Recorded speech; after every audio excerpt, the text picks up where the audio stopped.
वर्षा सुभाष शिंदे, राहणार मौजे साकोरी. मी नैसर्गिक शेती करते.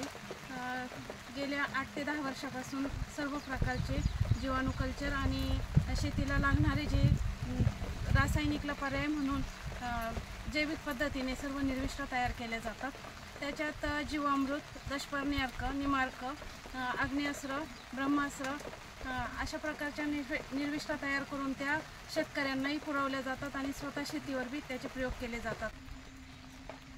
आत्मा अंतर्गत साकुरी हे नैसर्गिक शेतीसाठी निवडले गेले. तर त्या अंतर्गत आपल्याला मायक्रोराजाचा डेमो माननीय तालुका कृषी अधिकारी गोराडे साहेब आणि माननीय शीतल सावळे मॅडम BTM यांच्या मार्गदर्शनाखाली आपण मायक्रोराजाचा डेमो कसा करायचा ते दाखवतो.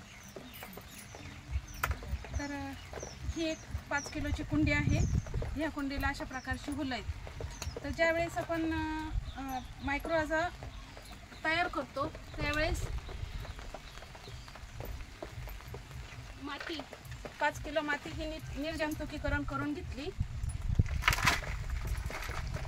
पूर्ण माती टाकून द्यायची का मॅडम डायरेक्ट? हो, पूर्ण अशी टाकून द्यायची. निर्जंतुकीकरण कावर करायची माती? कारण आपण जे शेतामध्ये काही केमिकलची वगैरे फवारणी करतो त्याच्यामध्ये काही रासायनिक अंश जीवाणू ते निघून जाण्यासाठी आपल्याला आणि मायक्रोराजा त्याच्यामध्ये चांगल्या पद्धतीचा डेव्हलप झाला पाहिजे. त्यासाठी आपल्याला मायक्रोराजाचं काय काम काय करतो? मायक्रोराजा हा शेतामध्ये पांढऱ्या मुळांवर चांगल्या पद्धतीने काम करतो. पीक चांगलं डेव्हलप करतो आणि म्हणजे चांगल्या पद्धतीने उत्पन्न येतं. पांढऱ्या मुळांवर काम होतं. कुंडी पांढऱ्या मुळांची संख्या वाढते.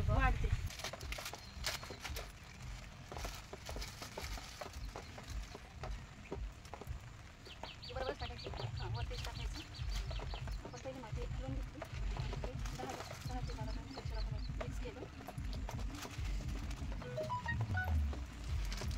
हे कोणतं बियाणे? हे मक्याचं बियाणं आहे. मायक्रोराजा मक्का, बाजरी आणि ज्वारी याच्यावर डेव्हलप होतो.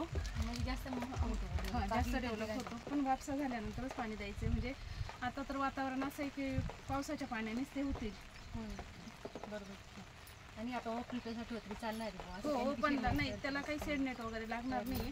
त्याला ओपनलाच चालणार आहे, नॅचरल कंडिशनमध्येच. आणि जेव्हा तो डेव्हलप होतो तर एवढी मक्का झाली की ऑटोमॅटिक ते खाली मुळं त्या मुलांमधून डेव्हलप व्हायला सुरुवात होते. नाही त्याला काही चिनी कट करायचं, एवढ्या अंतरावर कट करायचं आणि मग नंतर ते उपसून घ्यायचं. एका कागदावर मकाशावर टाकायचं. ते पूर्ण मायक्रोराजा जेव्हा डेव्हलप होतो तर तेव्हा त्याची चहापत्तीची जशी पावडर तयार होते तशी त्याची पावडर तयार होते. तर आपण एका डेमोसाठी किती कुंड्या आहेत तुमच्याकडे? आता एका डेमोसाठी 14 कुंड्या आहेत. आता आपण 13 मध्ये आपण कल्चर टाकायचं आहे आणि एक कुंडी आपण बिना कल्चरची ठेवायची. आपण आपल्याला फरक कळेल बा असं.